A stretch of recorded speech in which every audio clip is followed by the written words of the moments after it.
Hello everyone, I'm Juan Blasco from Nommon, and have been the project coordinator of MAIA. So first of all, a quick overview about the project. So this is an exploratory research project, so much exploratory as the project that has been already presented. We ended the project last November, and we achieved this TRL 1 level of maturity. And regarding the project partners, it is us, Nommon, as project coordinator, Systemix, TML, and University of Belgrade as technical partners, along with Nommon, who also developed some of the technical tasks. Polis, in charge of the communication and dissemination activities, and Brussels Airport as an end user. So first of all, a bit of background about MAIA. So why MAIA? So as you may know, one of the priorities of the European transport policy is the provision of this seamless multimodal door-to-door travel. So here the airport access plays an important role. That was, air travel inherently relies on multiple travel modes in order to access the airport from the origin and egress the airport to the final destination. So, this multimodal approach required to ensure aviation competitiveness by enhancing passenger experience, but also to reduce aviation ecological footprint. So we have to take into account that this airport access is also very permeable of these new mobility solutions that are currently appearing in recent years. These smart mobility solutions that we studied in the airport are these connected autonomous vehicles and unmanned aerial vehicles. So these present big opportunities to enhance airport accessibility, improve resilience, expand catchment areas, and also to reduce emissions, but it also has some uncertainties. So how are they going to complement or cannibalize existing modes, which are the needs in terms of infrastructure of these modes, and also what is the suitability in different airport context. So this is more or less the goal of MAIA, to try to find an answer to these uncertainties. So the goal is to develop a set of data analytics and modeling tools to support this evidence-based design and implementation of these new mobility solutions. And here, as I mentioned in the project, we are focusing on shared autonomous vehicles and unmanned aerial vehicles. So what we have done in the project, we have first identified the opportunities and risks associated with these passenger mobility solutions in this access context. Then we have developed three CSR solutions. So the first one, MAIA Engine, is focused on trying to monitorize and describe how the passengers are currently accessing the airport in order to better understand the passenger behavior. And not only that, but also to try to estimate which demand are going to have this new mobility service. Second solution, MAIA SICAM, is focused on, now that we know which demand these services are going to have, how this service should be in order to try to provide a better service to the passenger, also to adapt the service to the needs of the passengers. And solution 3, MAIA UAM, so similar solution, but related to UAM. So now that we know how is the demand, which is the potential demand that these services are going to capture, which is the location, where should I put these vertiports, and how the service should be in order to try to capture as much demand as possible. And finally, we have evaluated these solutions in a set of case studies in two airports, in Brussels and Madrid.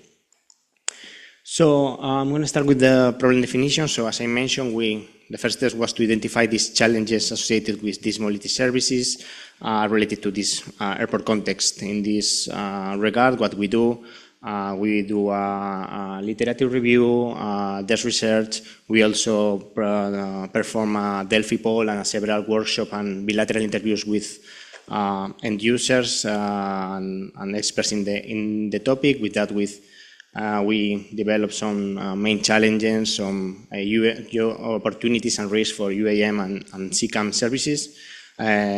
So all of this, I'm not going to enter in much detail, but it's condensed in this deliverable here. I think it's worth reading.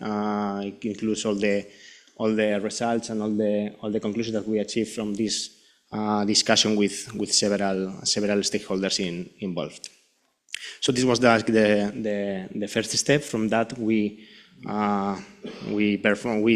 extract the high level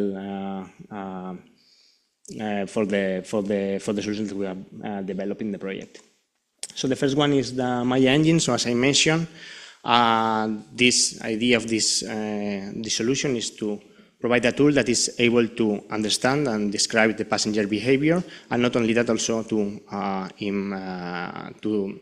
estimate the demand that these new services are going to capture.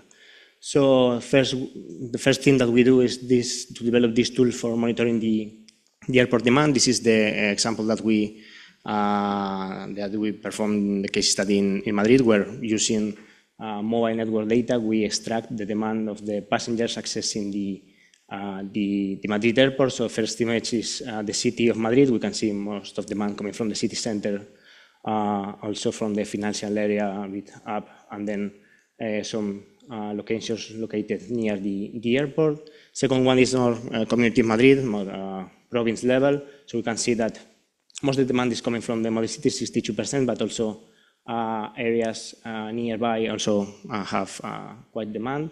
And the last one is the whole country of Spain. So we can see also some demand coming from nearby provinces, also from Valencia and Sevilla.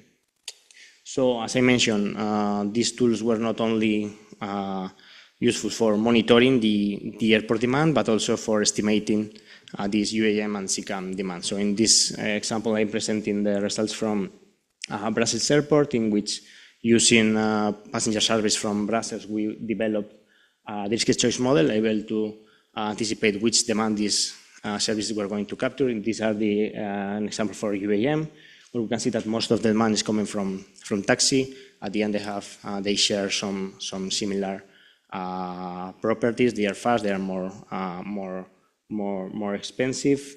And we can see in the picture also most of the demand is coming from areas that are far from Brussels. This also makes sense because with these longer distances, this time saving becomes more evident. And this is the example, for example, for CCAM. In this example, we can see that most of the demand is coming from car. This presents not an option. It's cheaper than the taxi, but it's also more convenient than bus or train, for example. So this was related to the first solution. So now that we have been able to describe how the people is accessing the airport, and we can estimate which demand these services are potentially can capture, we have developed sorry, I think this is a video here. Not sure. Sorry. Well, I don't know. It's not working. But we developed a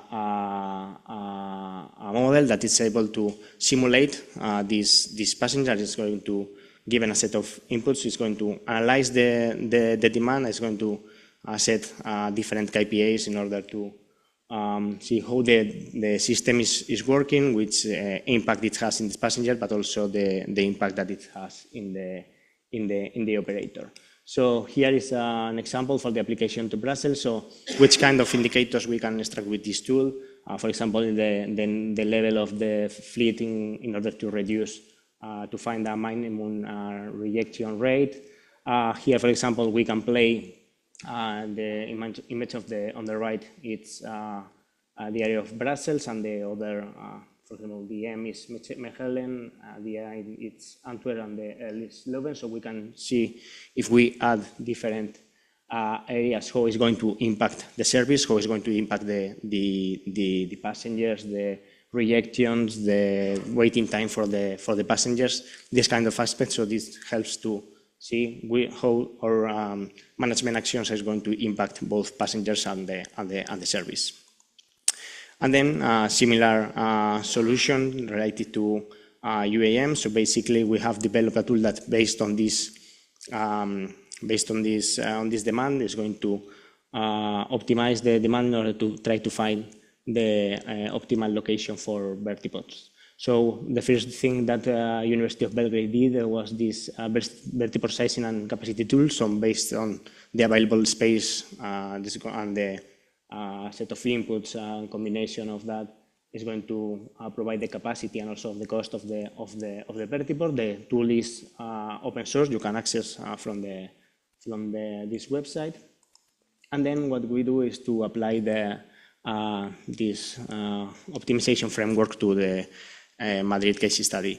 The optimization framework works in both areas, the airport side and also in the urban area. This is the example for Madrid. So based on the demand that we presented before, what we do is to apply our optimization model, and then we select the most suitable location for the vertiport. So we can see, for example, the location that the model selected, which is the city center, very near to the main tourist attraction, and also to Atocha, main train station in Madrid. Also Los Ministerios, which is the financial area. Other zone also more in the north, which is also a high spending area and very close to Chamartín train station, also very close to Madrid, Chamartín.